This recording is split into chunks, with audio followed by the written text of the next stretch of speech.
Welcome back to Let's Talk to Animals, the podcast all species can enjoy together. My name is Shannon Cutts. I am an animal sensitive and intuitive, a Reiki master practitioner, and an animal communication teacher with animallovelanguages.com. And for our purposes here today, I am also your friendly neighborhood hostess and guide through the wild, wise, and wonderful world of interspecies communication. Call me crazy, but I truly believe that animal communication has the power to save, heal, and restore our planet for all species to enjoy and share. When we learn to communicate with one another, we begin to realize we are so much more alike than different. We care about each other. We become friends. On this podcast, we talk about what the animals have to say and share, and why our pets truly are our partners, empathic friends, and teachers. I am so glad you have joined us here for this fresh new episode of Let's Talk to Animals. So let's dive in.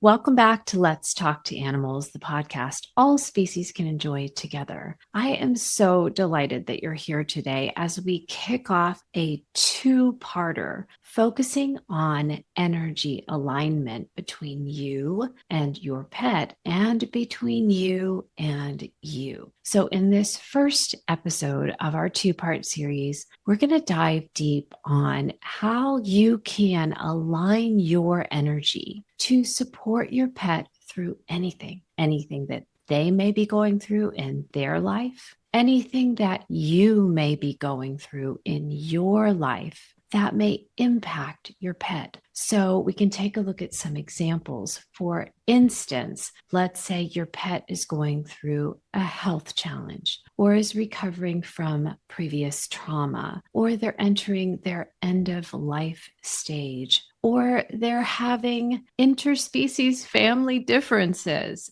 And you are there, you're present, your energy is present in their life, in their world, and you have a soul agreement with them. You have a soul bond with them to partner together to grow in wisdom and learn to love better, to learn new lessons, to teach one another lessons. And so in this scenario, you would be able to use what we're going to talk about today to help your pet find calm in their nervous system, to help them navigate a lesson that they're learning or a challenge that they're facing from an optimal energetic standpoint. For example, let's say you're feeling anxious, they start feeling anxious. So the tools we're going to talk about today are going to help you maintain an optimal energetic state to help your pet find energetic grounding when they need it most. The other aspect we're going to look at today is, what if something is going on in your life?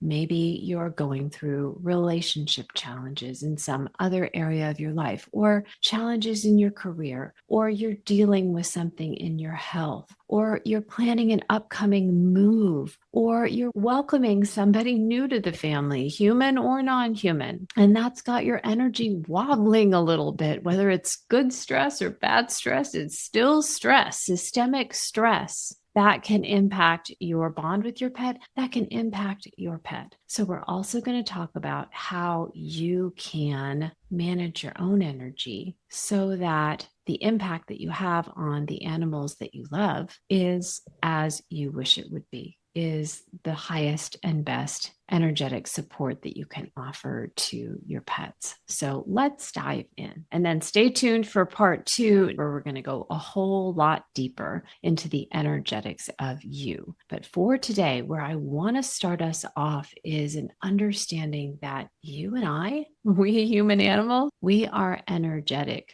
beings. This stuff, this 3D physical body, this flesh, this blood, this bone that we have feels oh so real that it's easy to forget that underneath it all, what we truly are made up of is electrochemical magnetic energy. So we're an electromagnetic being filled with tiny cells that operate as power centers. They're constantly emitting and receiving energy. And we're a walking power plant. We are constantly broadcasting on all channels, whether we realize it or not. The largest and the most powerful electrical organ in our body is our brain. The largest and most powerful magnetic organ in our body is our heart. So we are quite literally electromagnetic beings. We are electrochemical magnetic beings because that energy exchange, the back and forth of energy, is accomplished through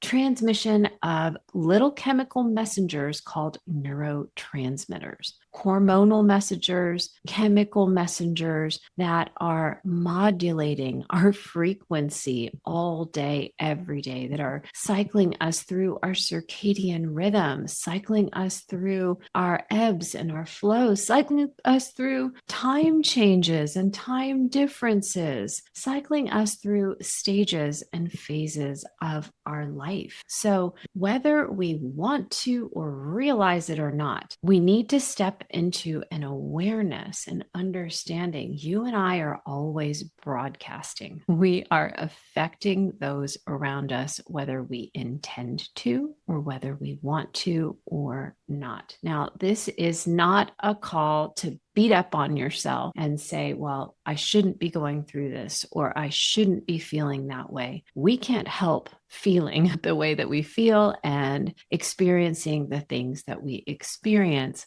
This is what we're here to do. We're here to learn and to grow, and we are here to have experiences. But what we can do is take our personal power back and ask ourselves, how do I want to move through this experience I'm having in my life right now? How do I want to view what life is handing me? How am I going to respond to what life has dished up today? We cannot control what life gives us. We absolutely can control how we handle it. And so it's really about taking energetic responsibility for ourselves, starting with awareness. If you are aware that you are constantly broadcasting, that your state affects everyone around you, and that your state affects you, you're aware of your preferences. I like feeling this way. I don't like feeling that way. I like handling things this way. I don't like handling things that way. You can start to make choices. And choices is where you recapture your personal power. So beginning with an understanding that you are essentially, you're a satellite tower and you're syncing, your nervous system is syncing with all of the other satellite towers around you. And the closer your relationship is to another satellite tower, the stronger the signal is going to be as it relays back and forth between the two of you. Now, if you've attended my intuitive development for pet parents trainings, my free trainings, you'll probably remember that I talked about nervous system syncing, syncing. And so I'm not going to go into the whole deep dive here, but just a little recap, and you'll want to sign up for that training if you haven't taken it yet, or if you haven't taken it in a while, you might want to sign up for a refresher. But what I want to emphasize here is that when we emit or broadcast a message, and emotion and energetic transmission, that is received, that is picked up, and that is responded to. And we need to take personal responsibility for the kinds of messages that we are paying attention to. This is something I actually talk about inside Animal Communication Adventure to Mastery, my signature student learning program. We have a little gizmo, a very nifty little trained Autobot in our brain, in the limbic center of our brain, called the reticular activating system. And the job of the reticular activating system is to take input and sift through it to discern which tidbits need to be brought to our attention. So if you think of it like your Google browser, maybe you go one day and you type in something because you're curious, or you're looking for a new product or a new service, and you're just curious, you're not even really shopping for anything yet. But when you leave that browser window and you go to your social media or your email, suddenly advertisements for that very thing that you were just thinking about looking at are popping up everywhere. That's a perfect example for how our reticular activating system works in our brain. When we give more of our attention to something, we get more of what we're paying attention to. So if you're finding that there are things in your world that are not supportive to you, maintaining your most desired energetic state, let's say you enjoy feeling calm, you enjoy feeling positive and optimistic, you enjoy feeling empowered, you enjoy feeling connected, and there are regular influences in your daily life that prevent or inhibit your full ability to feel the things that you prefer, then this is where we have to start monitoring our environment. We have to start monitoring for what is working well for me and what is not working well for me, or not working as well as it could or as I would like it to. That can include relationships. Here's an example. Let's say you and your pet are going through a health challenge together. And I've had quite a bit of this lately in my one-to-one pet parent sessions, where I've been talking with a pet parent who seems to be at odds with their care provider, with their veterinary professional, where that pet parent is wanting to explore other options beyond traditional Western veterinary medicine. Nothing against traditional Western veterinary medicine. I have had veterinarians on the podcast. I am the first to rush my animals to the vet when there is a need, and that is the appropriate choice. We also can make a case for holistic and complementary treatments. And I've also had those practitioners here on the podcast. And so let's say you're in a situation where you and your vet aren't seeing eye to eye about all the possibilities to support your pet through a health challenge. Another example might be, let's say you are friends with somebody who has a very different perspective on how to take good care of a pet. We have a family friend who, regardless of how much research and data and information we have sent them, they refuse to take their dog off processed kibble. So that is a very unproductive, very low vibration frequency conversation when it arises. So learning to either avoid those folks or just avoid those topics can be very beneficial to you giving yourself the best energetic foundation from which to parent your pet, to care for your pet, and to keep your transmissions positive. Now, life happens, day-to-day stuff happens. Something changes on the internet, my blood pressure goes up. So just know that I'm not sharing this with you from the perspective of, I got this handled. We've all got stuff. We've all got first world problems. We've all got real world problems. But it's about becoming aware enough of where we have these subtle chronic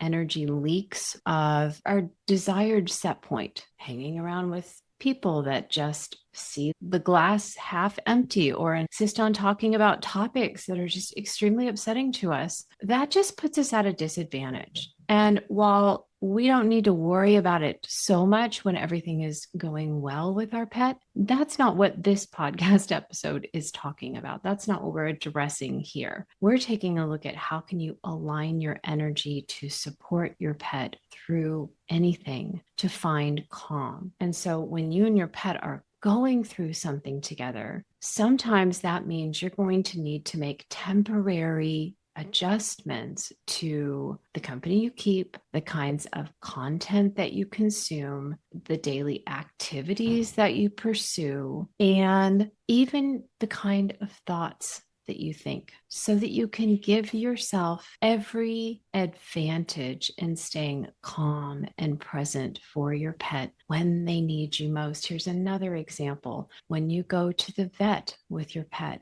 what are you reading on your phone? What are you looking at? What are you consuming? Are you on your phone? Are you in a book? Are you there with your pet? Who do you sit next to in the waiting room? What is their energy like? What is your energetic output? What is your mindset when you walk into the clinic? Are you there to be a force for calm and peace and positivity, not toxic positivity, but real positivity, recognizing that there is gratitude to be had here. I'm grateful that I am able to go to the vet. I'm grateful they were able to take us. I'm grateful that we have this nice, clean waiting room. I'm grateful that there are so many people in this world who love their animals and are willing to take them to the vet and spend money. What is our output? What channel are we broadcasting on? Your pet will feel that. Everyone around you will feel that. It will have a ripple effect. And most importantly,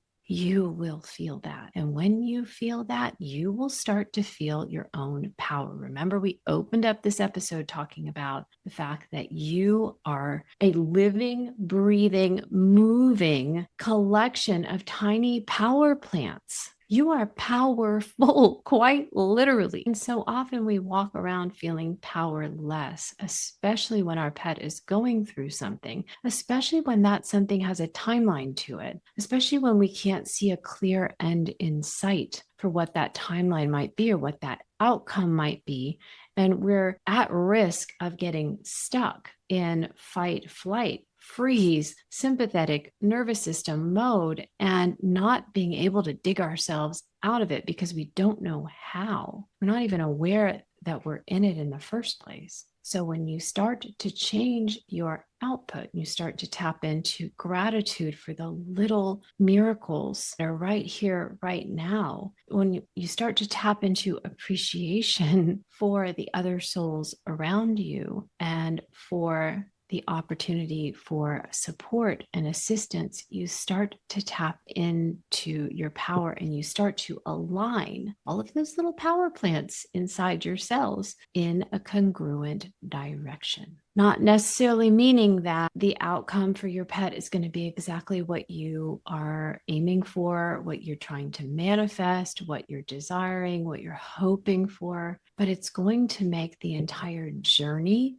that you and your pet are on together much calmer, much sweeter, much more connected. So starting with yourself, starting with kind of a self audit and an audit of your reticular activating system, asking yourself, I got this little trained bot in my brain. I have told it what I am interested in seeing and hearing and knowing more about and less about. Do I need to update the software? Here's a really easy example. When I was looking for a new car, I decided I wanted a blue Toyota and specifically a Toyota RAV4. Now, up until that point, I hadn't really been all that aware of Toyota RAV4s. I was driving a blue Toyota, but it was a different model. And I really hadn't been all that aware of how many Toyota RAV4s were on the road. But the moment I made up my mind that that's what I wanted, I couldn't stop seeing them. And I'm not just talking about online after I've browsed through the pricing. I'm talking about on the roads. I'm talking about in the parking lot. I'm talking about in my neighbors' driveways.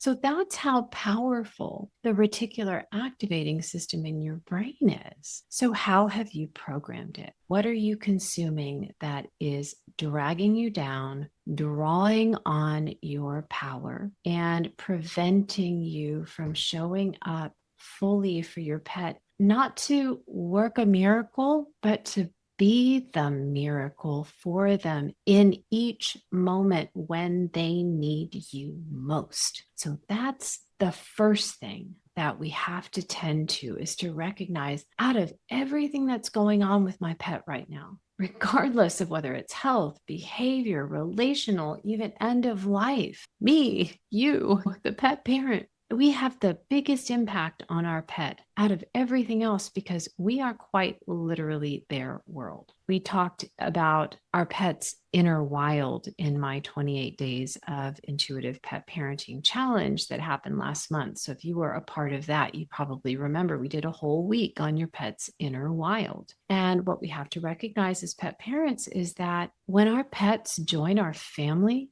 they are having to adjust all of their wild DNA and the ways that they would quite naturally interact with one another, with their tribe, with their herd, with their pack, with their flock, or if they're solitary species, with themselves, to adjust for our presence and our world, our life, our rules. So our impact, your impact in your pet's life cannot be overstated enough. Quite literally, their true north. You are the only trusted constant in their life to navigate this alien landscape that is your world. All of their DNA, all of their wiring for millennia is adjusting day by day, trying to work out how to be, what to do, what not to do, how to get through things. An animal that in a wild setting might walk away from the herd or the tribe and rest and hide while they're healing from something. Instead, they're being taken to vet visits and they're being loved on and fawned over, or we hope they are. If you're listening to this podcast, we can assume that they are. And that's at war with how they would behave and act in a similar situation in a wild setting. So to say that you are your pet's whole world and you are your pet's true north is a simplification of gross proportions. I cannot overstate this enough. That is why your energetic state matters so much. Now, where I want to head next is taking a look at your pet's experience and what they're going through and how their energy is impacting you. And again, we're taking a look at relationship here. We're taking a look at personal power. And in the world that I live in, the world of intuitive animal communication, we're also taking a look at what I call feedback loops. So you may be listening to this episode right now and you may be thinking, yes, I'm going to take my personal power back. I'm going to reprogram my reticular activating system. I am going to audit my daily consumption of news and friends' feedback and social media and television programs and whatever it is. But somehow, even though you make all of your best efforts to clean up your energy field, to moderate your intake, and to adjust your perceptions towards gratitude, towards being connected in the present moment, somehow you still find yourself back in anxiety or anger or frustration or sadness yet again. And most of us, especially if you're listening to a podcast about animal communication, you're probably pretty much a type A when it comes to pet parenting. You really want to do your best. And so folks like us, we tend to be hard on ourselves when we do everything and it doesn't go the way that we expected it to go, or we make such a big push to change how we're showing up for our pet, and yet we still feel anxious, we still feel depressed, we still feel withdrawn, we still feel sad, we still feel angry, we still feel scared. Well, this is something called a feedback loop. At least that's what I call it. Because of the syncing feature that we talked about earlier, where our nervous systems sync back and forth, we are constantly sharing our status, how we're doing, how we're feeling with one another. And again, with two satellite towers that are closely bonded, that have a very strong relationship, well, we're going to be sharing our inner state very powerfully with one another. And so what you as the pet parent need to remember when you're helping your pet through something they're struggling with, something that is a challenge or a learning opportunity for them, is they're probably not feeling great through it emotionally, mentally, physically, perhaps. And you're very close to one another. You're very attuned to one another. And you, my dear listener, you are an empath because you are so devoted to pet care that you're willing to carve out time out of your schedule to listen to a podcast called Let's Talk to Animals. So I can already make all kinds of wonderful inferences about your heart just based on the fact that you're here and you're listening and you're still listening. And so when you're continually syncing or attuned to the energetic state of your love, of your partner, empathic friend, and teacher in life, you are constantly receiving their broadcasts. This is why I was so emphatic earlier about when your pet is going through something, when they need you, all hands on deck, this is when it's time to perhaps pull back from some of the less positive relationships, influences, conversations, just sheer input in your life. Because normally, when everything is well, when your pet is healthy, happy, feeling great, feeling strong, feeling balanced, feeling brave, that syncing feature, that back and forth, that trading of energy, that sending and receiving of energetic electromagnetic messages is pretty positive. They are a real source of filling up your cup, and then you can be a real source of filling up their cup. So it's this mutual high vibration, strong, positive connection. Well, what happens when one of you is going through something? You don't have anything extra to give your partner in those times. You can't fill their cup. In fact, you may be draining their cup.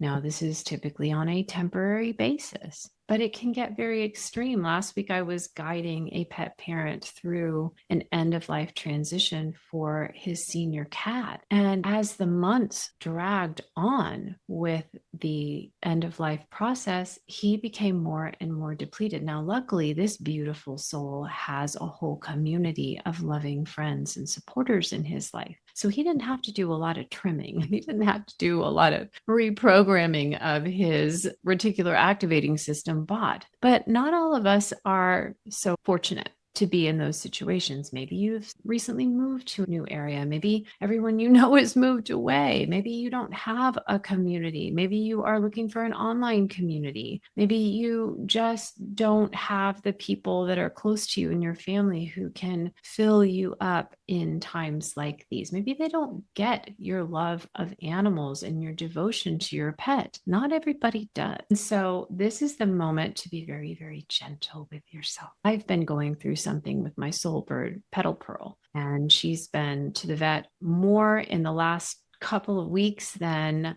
I don't even know what to say, to be honest. And it has been very challenging for us both. And the electromagnetic messages that we're trading back and forth, they are filled with anxiety. They're filled with fear. They're filled with uncertainty. And I've had to really pull back, not watching the news, being very careful about opening up my email inbox. I even closed my schedules for a week because I was too overwhelmed by what was going on to be able to show up for other pet parents and their animals fully. So this is real. And when you feel like you have done everything, I've meditated every day, I moved my body, I'm drinking lots of water, I'm having the most positive conversations, I'm doing the manifesting visualization to surround my pet with love and light, I'm doing all the things, and yet somehow I still keep getting reinfected with anxiety, reinfected with sadness, reinfected with frustration. That's probably not fully yours. It's coming back to you from your pet because they are also feeling that way. This isn't the most pleasant part of being a pet parent, of being a member of an interspecies family. We don't become a pet parent for times like these. We become a pet parent for the other times I was talking about, where we're filling one another's cup and we're joyful and we're grateful and we can't stand to be separated. We love one another that much and we're having a fabulous time together. But these other times come. In fact, I often say that being a pet parent is the bravest thing that any human animal can do, because barring a few exceptionally long-lived species like my turtle and tortoise, we know going in that they're going to go first. We know going in. We are signing up for the love part and the grief part. In advance, we know it, and we still say yes. So the reason I'm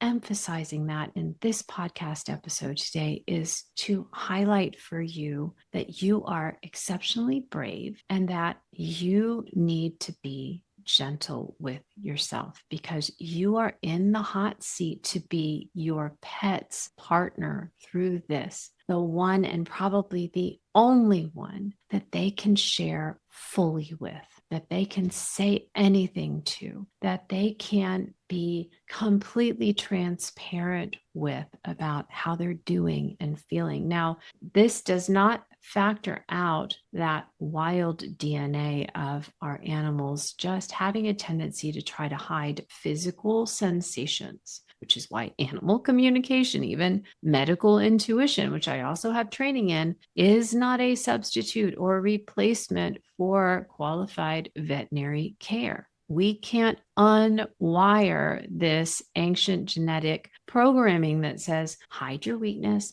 it's a danger to you. But they can't hide from you on an electromagnetic level. They can't hide from you on an energetic level. Nobody can. Our nervous systems cannot do that. They sync whether we want them to or are even aware that they are or not. So you will be feeling periods of irritation, of anxiety, of stress, of sadness, of fear, of frustration. And when these times happen, especially when you feel like, man, I woke up, I felt positive, I felt really good today, and then all of a sudden I'm an anxious wreck. I want you to ask yourself this question: whose anxiety is it? Whose fear is it? Whose frustration is it? Whose sadness is it? And you may find yourself answering, well, it's both. It's mine watching my pet go through this.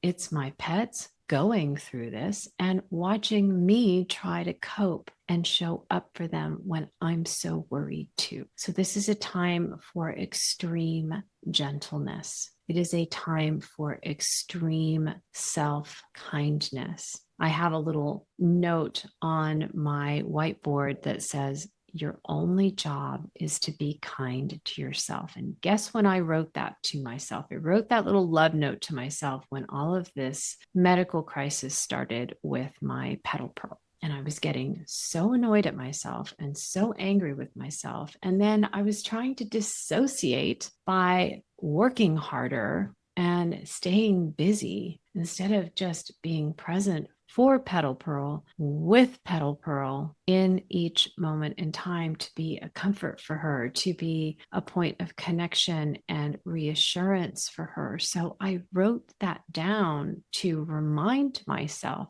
how I treat myself impacts how well I'm able to be there for Petal Pearl. So asking yourself this question, am I fulfilling my job description today? If you would like to adopt this, am I being kind to myself? And even take a little Post-it note, or if you have a whiteboard like I do, and write down, my only job is to be kind to myself. If I am not being kind to myself through all the ups and downs, through all of the unknowns, the oopses, the uncertainties, the recognition that no matter what my highest and best intentions may be, I am not going to navigate this perfectly. So I actually have to forgive myself in advance. Part of self-kindness is recognizing you have to forgive yourself in advance for not knowing how to do it. Whatever it is, I don't care how many times you've been through trauma with another animal in the past. You've never been through it with this animal in this particular way, in this particular date and time. So you do not know. You must feel. And that is where many of my pet parent clients over the years have come to me and have enrolled in Animal Communication Adventure to Mastery and have started learning intuitive animal communication for themselves, because we do not and cannot know at any level except the claircognizant level, which is one of the intuitive pathways that develops when you begin studying animal communication. We cannot know at a head level, at an intellectual, analytical, logical, data-driven level, exactly what the perfect combination, what the perfect approach, what the perfect strategy is for this unique animal under our care. So self-kindness is a recipe for kindness to our pet. And if you're having trouble, if you're stuck in self-unkindness, if you're stuck in that sympathetic nervous system response of no matter what I do, it's never enough, and I didn't get it right, and I didn't get it right yet again, and I don't know what to do, and I don't know who to ask, and all of that, stop and say to yourself, you're not supposed to know. What you need to do is feel in this moment in time, and each better feeling will lead you to the next right step. Again, this is something that we talk about in my intuitive development for pet parents training and in the animal communication program. So if this is the pathway that is calling to you, then understand that there is something for you here, that you can learn a better feeling, better working way to help your pet through these times by awakening to who you truly are and how powerful you really are and what you are really capable of, what an impact you can truly make. And if you're struggling with self-unkindness and you can't break the cycle, I highly recommend working with the Ho'oponopono prayer, the Hawaiian forgiveness prayer. So I will link up the book I recommend that you read in the show notes, and you can learn the prayer. It's a 4-step prayer and it's extremely powerful. I have used it for years with myself. It's really designed to be used with self,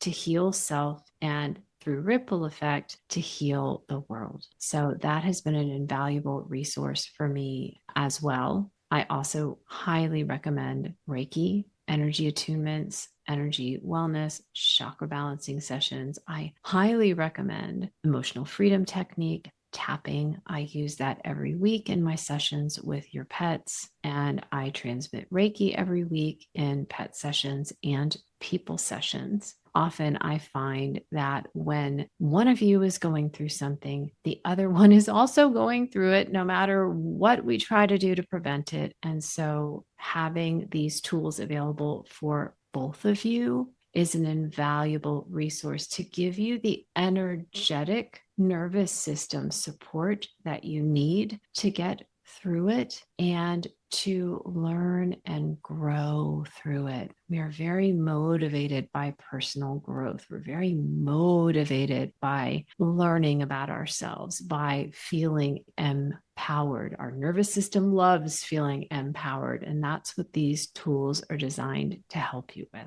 To end today's episode, part 1 of our energy alignment 2-part series, I want to give you 3 tools that you can start using right now. I've just shared with you some bigger picture tools that can be really beneficial going forward in your journey with your pets, with all the animals that you love in your life now and in the future. But if you're listening to this episode right now, my expectation is that you're either in the midst of something that you're trying to support your pet through right in this moment in time, or you're anticipating something yet to come. Often what we see with this is sometimes there's a health issue that's brewing, or we can tell that our pet is entering into their end of life process, or you're planning a big shift in your own life and you're really concerned about how it's going to impact your pet, like a change in relationship. I've worked with people where they're moving in with their partners. I've worked with people who are splitting up with their partners. I've worked with people who are taking a job transfer and moving across the country and sometimes out of the country. So life happens to all of us. And we pet parents, we worry about what can I do right here, right now to support my pet. So here are the 3 tools that I want to give you today that you can start using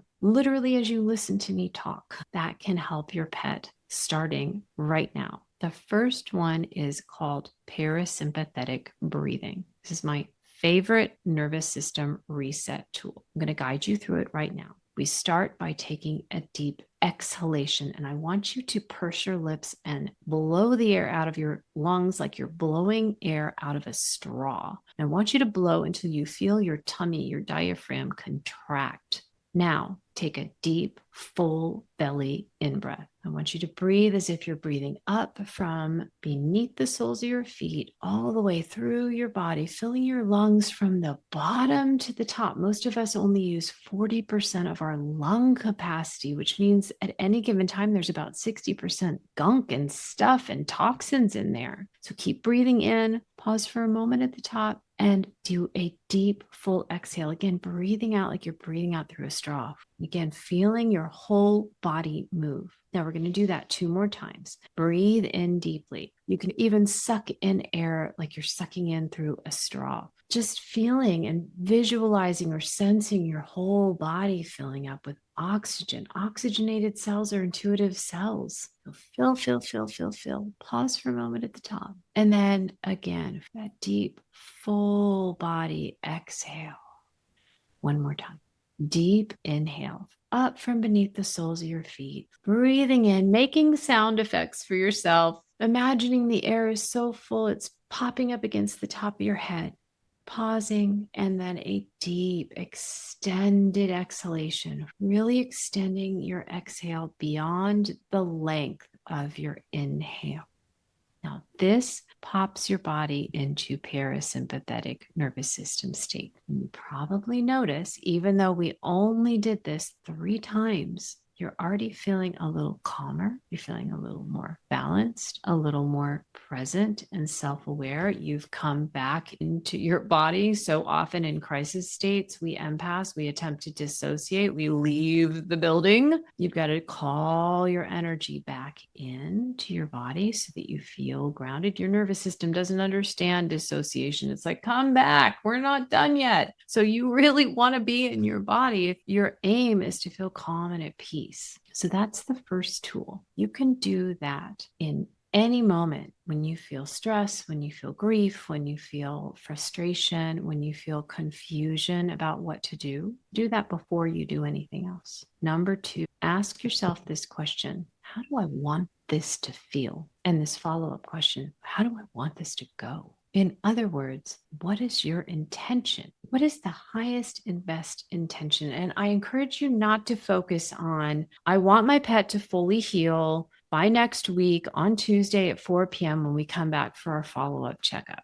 I want to go home today and my pets get along beautifully and I don't need to call the trainer and I don't need to do any behavioral work and I no longer need to use the leashes or separate them. Try not to go down that route of saying, I want this specific outcome. You may very well want that, but understand that that's a future focused intention. And our focus for our intention is right here, right now. Who do I want to be? How do I want to feel? How do I want this moment to go? If you were showing up as your highest and best version of you, how would you be feeling right now? What words would you be using when you talk about your pet with the vet or the trainer or your partner or your friends? What would you be focusing your reticular activating system on? Problems or solutions? Frustrations or gratitude? So for instance, for Petal Pearl, my intention is to show up for her in each moment in time, fully present, fully focused,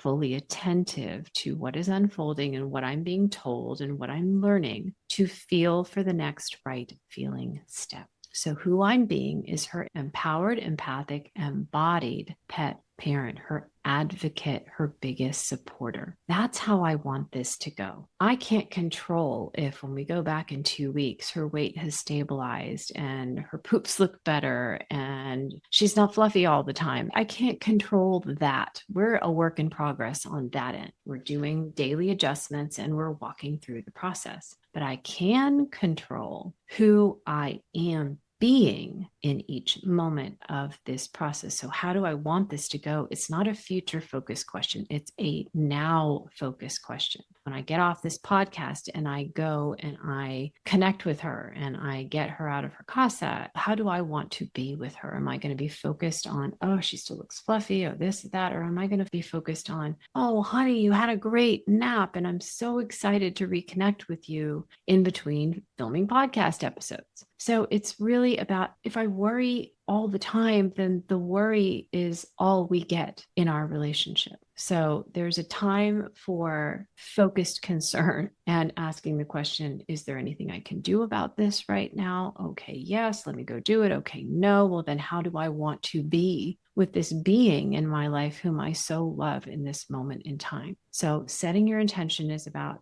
how do I want to show up for my pet? How do I want this to go based on who am I wanting to be in each moment as we walk through this situation or this experience or this learning journey together? And number 3, this is something that very rarely gets talked about, and it's something that is extremely powerful. It's for emergencies only. Unless you're an attuned Reiki master or energy worker and you work with an energy source and you know how to transmit it and how to work with it to support your pet, then just know that what I'm about to share with you, it can be a little depleting for you personally as a lay person using it. But in a pinch, in a crisis, it can be a real blessing. Let's just put it that way. Did you know that you can actually give your energy to your pet? You can actually share your energy with your pet. Now, scientists at the quantum mechanics level have proved that 2 protons, once connected, once in any kind of energetic association, what we might loosely call a relationship at the protonic level, once they have any kind of awareness of each other, they continually trade energy back and forth over the duration of their existence. What one does affects the other and vice versa. And there are many more versions of this, but I just think this is particularly neat that they've done it down to this microscopic level, that they've proven that this is a thing, that this really happens. And what this teaches us is that you can loan your pet some of your energy. And you don't have to know Reiki. You don't have to know energy. You don't have to do any kind of formal discipline in order to be able to do this in a crisis. Now, again, if you do this continually, day in and day out, it will deplete you. So I don't recommend that. So I share this with extreme caution. But in a short-term emergency situation, you can share your life force energy with your pet. And you don't have to do anything special other than set the intention. I like to just stretch my hand out near them or over them and just set the intention. I am gifting you some of my life force energy. And then I visualize or I sense or feel. You don't have to be a visual person to do this. This isn't about seeing things. This is about sensing and feeling. If you are visual, great, but you don't have to be for this to work. Just visualize or sense or feel the highest vibration, golden white light just streaming through your heart, down your arm, out your hand, and surrounding your pet in a protective bubble of love and light. You can do this for them when there's a crisis. You can set the intention, I gift you with some of my life force energy to sustain and support you through this crisis or through this emergency situation. And this is another great way as well for you to come back into your body, because again, you've got to be in your body in order to share your energy. So come back home to your body. I always recommend starting with the 3 parasympathetic breaths, the deep inhale and the extended exhalation, to do that 3 times. And set the intention and then offer them some of your highest vibration life